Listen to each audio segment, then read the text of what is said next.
आप सभी कैसे हैं? मैं पवन और आज के इस वीडियो लेक्चर में हम एक बहुत ही इंटरेस्टिंग टॉपिक पर बात करेंगे, अचीवमेंट टेस्ट।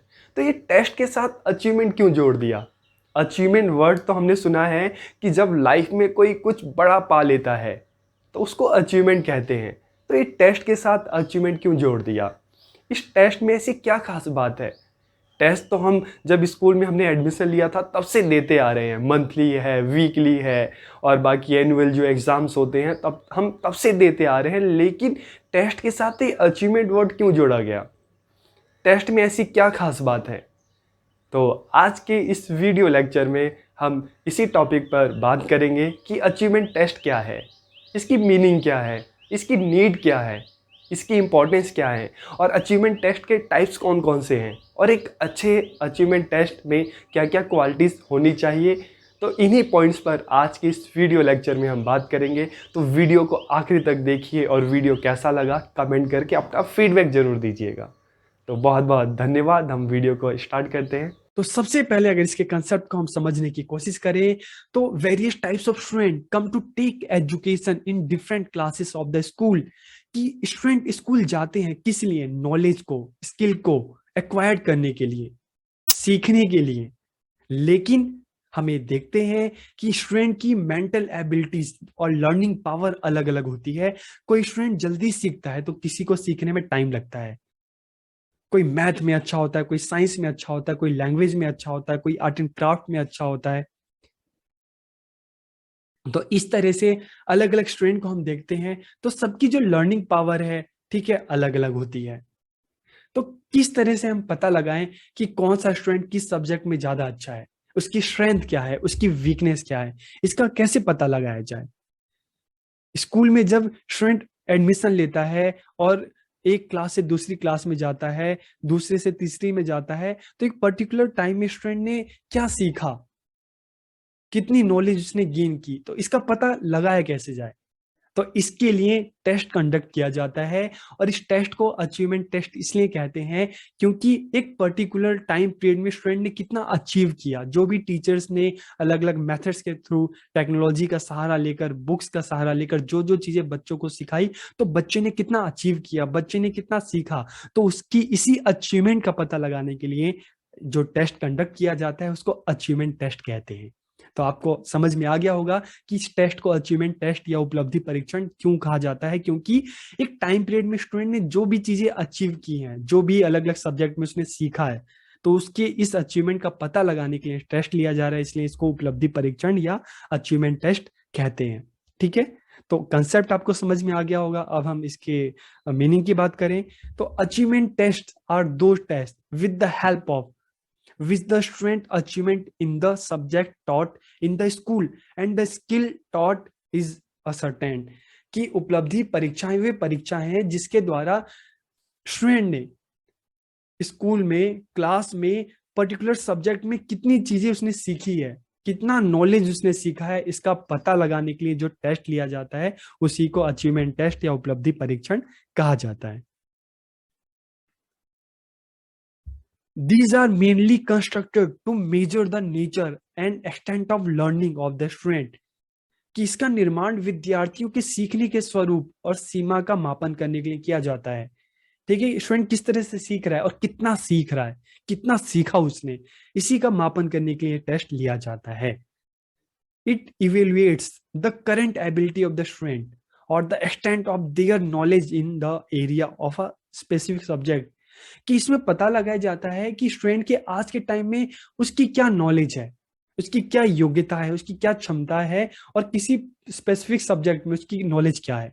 मैथ्स में कितना आता है, साइंस में कितना आता है, लैंग्वेज में कितना आता है, तो इन्हीं चीजों का पता लगाने के लिए टेस्ट लिया जाता है। अब इसके नीड की बात करें, ठीक है, तो it measures the knowledge and skill given.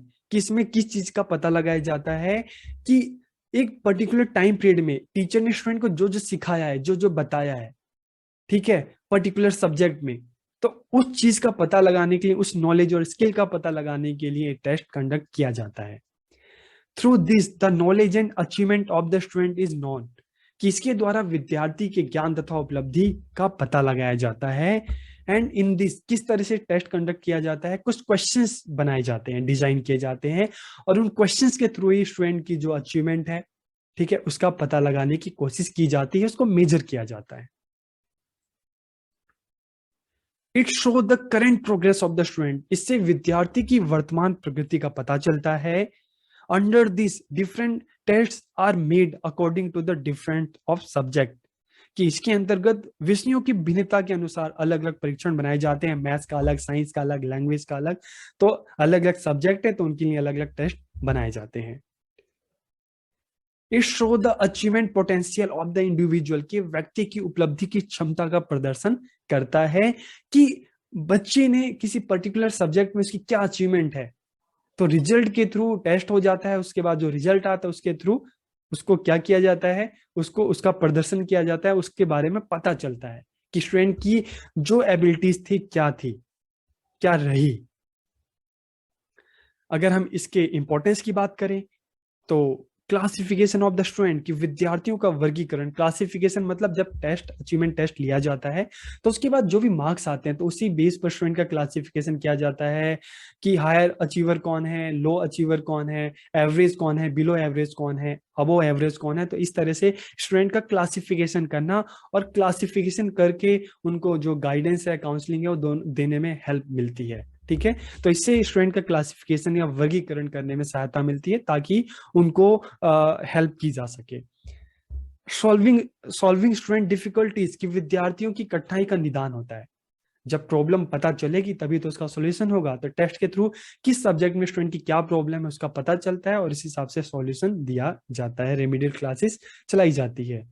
Motivation of the student, विद्यार्थियों को प्रेरणा।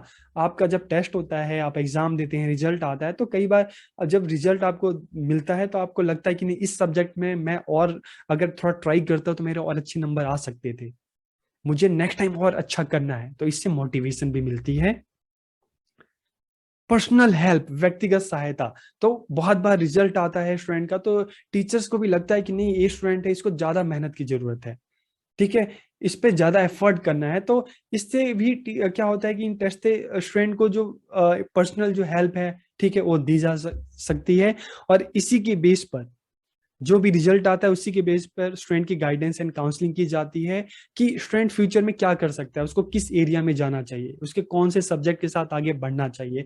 तो गाइडेंस एंड काउंसलिंग में भी हेल्प मिलती है। ओके, अब अगर हम इसके टाइप्स की बात करें तो there are two types of achievement test, standardize test and teacher made test. Standardize test को प्रमापित या मानकीकृत परीक्षण भी कहते हैं, और टीचर मेड मतलब शिक्षक निर्मित परीक्षण। तो दोनों है क्या, उसके बारे में हम समझते हैं। तो सबसे पहले अगर हम स्टैंडर्डाइज टेस्ट की बात करते हैं तो इनका निर्माण विशेषज्ञों तथा मनोवैज्ञानिकों के द्वारा किया जाता है, ठीक है। These are made by experts and psychologist. तो इसको हर कोई नहीं बना सकता, हर टीचर नहीं बना सकता। इसको कौन बनाएगा, जो किसी स्पेसिफिक सब्जेक्ट में जो एक्सपर्ट टीचर है वो बनाएगा, या कोई psychologist. Okay, they are constructed according to certain rules, norms and principle, कि इनका निर्माण निश्चित नियमों, सिद्धांतों, मानदंडों के अनुसार किया जाता है। ऐसे नहीं कि आपने बुक देखा उसमें से आपने ऐसे बना लिया, नहीं। जो कुछ रूल्स होते हैं, रेगुलेशन होते हैं, ठीक है, प्रिंसिपल्स होते हैं, उसके अनुसार ये टेस्ट बनाए जाते हैं, ठीक है। These are made for different classes and subject, इसका निर्माण विभिन्न कक्षाओं तथा विषयों के लिए किया जाता है। जैसे बोर्ड की क्लासेस होती हैं, उसमें अलग अलग जो सब्जेक्ट्स होते हैं तो उनके जो पेपर्स बनाए जाते हैं, ठीक है। तो बोर्ड के पेपर हर कोई नहीं बनाता, उसमें जो एक्सपर्ट टीचर होते हैं वो बनाते हैं उसको।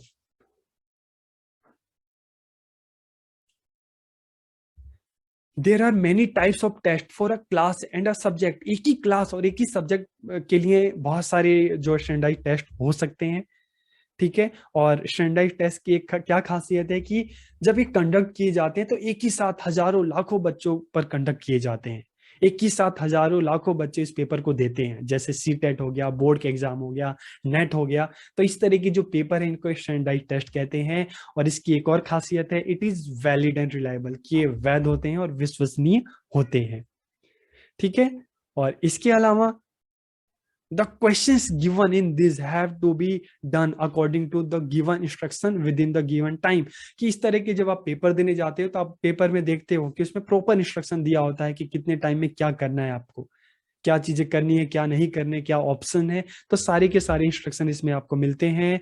ठीक है, there are also instruction for evaluating और अवॉर्डिंग मार्क्स, कि जब टीचर इस इन आंसर शीट को चेक करते हैं तो उनके लिए भी प्रॉपर इंस्ट्रक्शन होते हैं कि किसी पर्टिकुलर क्वेश्चन में कितने मार्क्स देने हैं, आंसर अगर स्टूडेंट ने किया है कितने आंसर के लिए कितने मार्क्स देने हैं, तो उसमें टीचर्स के लिए भी इस तरह का इंस्ट्रक्शन होते हैं। ठीक है, और इसका जो प्रकाशन है, मतलब इसको जो पब्लिश किया जाता है तो किसी ऑर्गेनाइजेशन या बिजनेस फॉर्म के थ्रू किया जाता है। ठीक है, तो ये सारी जो एक स्टैंडर्डाइज टेस्ट की जो खासियत है, विशेषताएं हैं, क्या है, आपको पता चल गया होगा।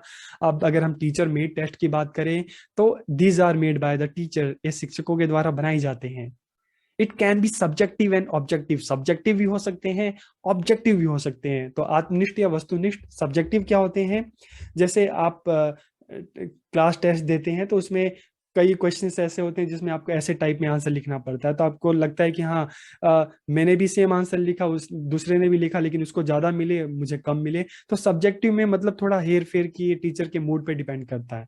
लेकिन ऑब्जेक्टिव जैसे एमसीक्यू क्वेश्चन होते हैं, इसमें एक आंसर जो है, ठीक है, अगर हम बात करें कि इंडिया की कैपिटल क्या है, दिल्ली है। ठीक है, 4 ऑप्शन दिए, बैंगलोर, मुंबई, दिल्ली, कलकत्ता, तो दिल्ली, तो दिल्ली को कोई गलत नहीं कर सकता। तो इस तरह के क्वेश्चन जो होते हैं ऑब्जेक्टिव टाइप में, जिसमें किसी तरह की हेरफेर की गुंजाइश नहीं रहती। ठीक है, तो इट कैन बी सब्जेक्टिव और objective, it can be written, oral and practical. Not all teachers have the same ability to formulate question for test, कि हर टीचर के पास वो काबिलियत नहीं होती कि एक अच्छा पेपर बना सके। और अगर पर्टिकुलर सब्जेक्ट जो है, अगर उसमें भी सेम सब्जेक्ट के सेम टीचर, 2-3 टीचर अगर पेपर को बनाते हैं, तब भी आप देखोगे और 2-3 टीचर्स ने जो अपने अपने पेपर बनाए हैं वो एक जैसे नहीं होते, उसमें भी आपको काफी फर्क देखने को मिल जाता है। इसलिए टीचर मेड टेस्ट को हम रिलायबल नहीं कह सकते, ज्यादा विश्वसनीय नहीं माना जा सकता। ठीक है, ज्यादा रिलायबल कौन होता है, वो होता है आपका स्टैंडर्डाइज्ड टेस्ट। अब अगर हम बात करें कि qualities of a good achievement test, कि एक अच्छी उपलब्धि परीक्षण के क्या गुण होने चाहिए, तो रिलायबल होना चाहिए, विश्वसनीय, कि विश्वास करने लायक हो। ठीक है, वैलिडिटी, वैधता हो, वैध हो, किसी सब्जेक्ट के लिए बनाया जा रहा है तो वही सब्जेक्ट उसमें होना चाहिए। ठीक है, उसी सब्जेक्ट के जो ऑब्जेक्टिव है फुलफिल करे। ऑब्जेक्टिविटी, किसी तरह की हेर फेर की कोई गुंजाइश ना हो, आंसर पहले से फिक्स हो जिसके। कॉम्प्रिहेंसिवनेस, व्यापकता, मतलब क्या है कि अगर एसएसटी का बनाया जा रहा है तो एसएसटी में जो भी अलग अलग सब्जेक्ट हैं, जितने भी टॉपिक है, सबको कवर करे। कॉम्प्रिहेंसिवनेस होनी चाहिए उसमें। ठीक है, ये नहीं कि 2-3 सब्जेक्ट से ही पूरा पेपर बना लिया, नहीं, सभी सॉरी 2-3 चैप्टर से ही पूरा पेपर बना लिया, नहीं, पूरे जो सब्जेक्ट में जितने भी टॉपिक्स हैं सबको कवर किया जाना चाहिए। ठीक है, डिफ्रेंसिएशन, विभेदकारिता, मतलब है कि टेस्ट ऐसा हो जो स्टूडेंट का क्लासिफिकेशन कर सके, कि जिससे पता चल सके कि क्लास में कौन सा स्टूडेंट अबो एवरेज है, कौन एवरेज है, कौन बिलो एवरेज है। तो इस तरह की जो अगर हम बात करें कि स्टूडेंट में डिस्क्रिमिनेशन कर सके उनकी अचीवमेंट के बेस पर, तो इस तरह का टेस्ट होना चाहिए। ठीक है, और प्रैक्टिकलिटी की व्यवहारिकता, उसको उपयोग किया जा सके, जो भी टेस्ट हो, ठीक है, उसमें प्रॉपर इंस्ट्रक्शन होने चाहिए। ठीक है, सारी डिटेल उसमें होनी चाहिए, प्लस ज्यादा खर्चीला, ज्यादा महंगा नहीं होना चाहिए, और ऐसा हो कि जिसको यूज किया जा सके, जिसको अप्लाई किया जा सके। तो ये सारे के सारे एक अच्छे अचीवमेंट टेस्ट के क्वालिटीज हैं। ठीक है, तो आपको वीडियो कैसा लगा कमेंट करके जरूर बताइए। बहुत बहुत धन्यवाद।